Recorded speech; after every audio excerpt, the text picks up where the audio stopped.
It's time now for the Great British Debate this hour, and I'm asking, should it be law that women's-only spaces should be only for biological females? Liz Truss seems to think so. She's putting forward a private member's bill aimed at safeguarding women's-only spaces for biological females. And the bill seeks to define sex in law as biological, aiming to maintain single-sex spaces like school toilets exclusively for girls and women. The former Prime Minister argues that such legislation would protect vulnerable children from making irreversible decisions regarding their bodies and provide clarity to parents and teachers amidst a campaign of misinformation from extreme trans activists. So for the Great British Debate this hour, I'm asking, should it be law that women's-only spaces should be just for biological females? Well, joining me now to discuss, Katie John Went, Diversity and Inclusion Facilitator, Emma Webb, Political Commentator, Charlie Bentley, Astor, Commentator and Writer. Right, so I'm going to start with Katie John Went. Katie, what do you think? Well, I think she's trying to actually undo or change the Equality Act, essentially. There's actually already sufficient exceptions in the Equality Act that allow single-sex spaces to be preserved. And it's just that people have got so scared of actually utilising them that trying to actually create a law that actually says what something already exists is pointless, really. And I think she's just coming back from America with something, you know, an axe to grind there, that in a dying kind of months of a government that is most quite likely to lose the next election. It's kind of political point scoring on something that's not going to pass. And there's I said the EHRC has already given enough guidance to say you can use these exceptions in law and you can preserve single-sex spaces already. So use the Act's entitlements that are already at present. Emma Webb. Emma.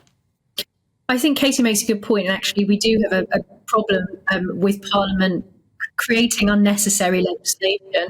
However, I do think that the objectives behind what Liz Truss is asking for are absolutely well placed. And you mentioned in the introduction the concern to do with misinformation.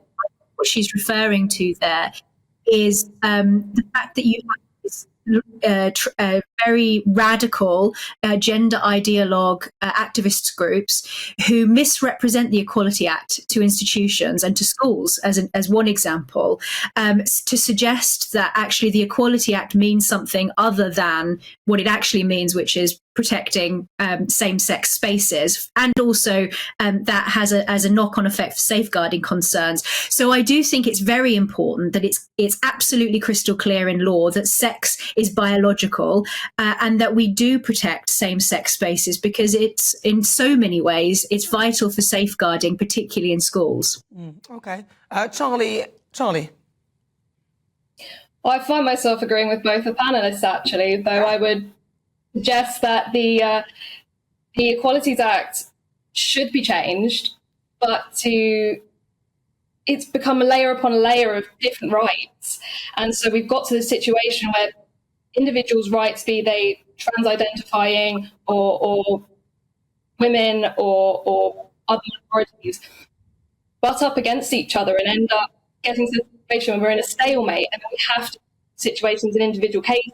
And that's no good, because then many people end up coming to the courts. And so I think we need to be stripping the Act back, in fact. And so when we say protect women's spaces, in fact, it should just be single-sex spaces, including men as well. Females should not be in male spaces. So what's happened here is it's all part of a separating gender from sex. So then we can say that gender is different from sex when it isn't really, let's be honest. I mean, in my view, it's you either man or a woman, and that is male or female, and the gender there is no real separation, because if you ask anybody who says that is allowable, what is a woman, they then can't define it. If they can't use biology, there's no definition. And then it becomes a feeling, and that's just not real. That's not a reality. So do you think then, and I'm going to bring this to Katie, it protects transition. Sorry, go on, Katie. The Equality Act is a very good, important point here, though. The Equality Act protects sex and it protects transition. It doesn't protect gender per se. So you don't have to necessarily or exclusively separate out sex and gender. We have the Gender Recognition Act, which is a separate act, and then the Equality Act protects the act of transition. And you can fully understand and accept sex. And in fact, you cannot transition without me, for example, admitting that I am of the male sex, because the only way to transition is to transition from a sex. And you don't actually become the other sex. You get the protected characteristic of transition. You gain the kind of the legal cover if you then go down the path of the Gender Recognition Act. But the law, the Equality Act, protects the act of transition. And yes, as Charlie says, that means then you end up with these butting up against other aspects of single sex, etc. But the other law that needs to be borne in mind as well is the PSED, the Public Sector Equality Duty. There is an obligation to actually foster good relations between all the protected characteristics. And the one thing we don't have right now is good relations between them. And that is a public sector duty as well. But do you think Liz Truss has got a point, though? Because of all of these different elements and areas, there's a lot of confusion. And just to clarify it without any possible doubt, that needs to be set up in law so that there's none of this. Because I find a lot of the headbutting is because of misinterpretations of what sex is and gender is and this and that, and it just becomes confusing. So, Emma Webb, do you think that Liz Truss, because you did say that she sort of makes a good point, it just makes it clear for everybody that biology trumps anything else?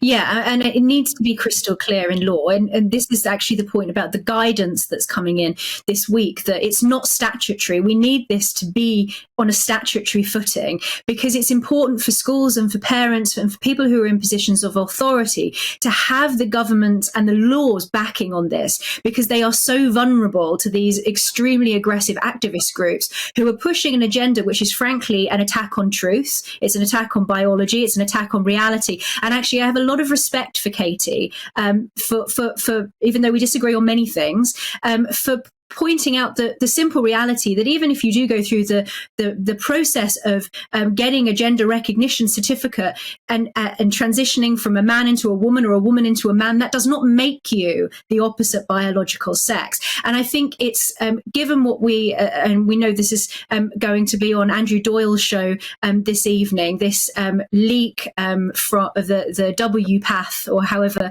that's supposed to be abbreviated, file. I think that there are huge concerns and very particularly safeguarding concerns. So this is not just about protecting women's only spaces. Liz Truss is also asking for a ban on giving puberty blockers to children. And given the concerns around the ability of a lot of these young people, particularly same-sex attracted young people, to give their consent to these sorts of medicalised procedures, I think this is extremely important and it's very timely. Final word to you, Charlie. Oh, I've never been on such an agreeable panel. I am with Emma in that these things need to be clarified in law now. However, I personally would like to get back to a state in which we stop having the government dictate these things from the top down. We should be able to be in that kind of societal relationship where we can say that something is true, that something is common sense, and not have to take that to a court of law to adjudicate and come to exactly the same point. Yeah, I hear you, and I would agree with that. It just seems that everything has become so litigious when common sense and reality, which we can all see, should really trump all of that. Well, listen, thank you so much for your thoughts. It was very agreeable, really, which is a little bit annoying, but that's fine. Thank you so much, Katie John Went, Diversity and Inclusion Facilitator, Emma Webb, Political Commentator, and Charlie Bentley Astor, Commentator and Writer.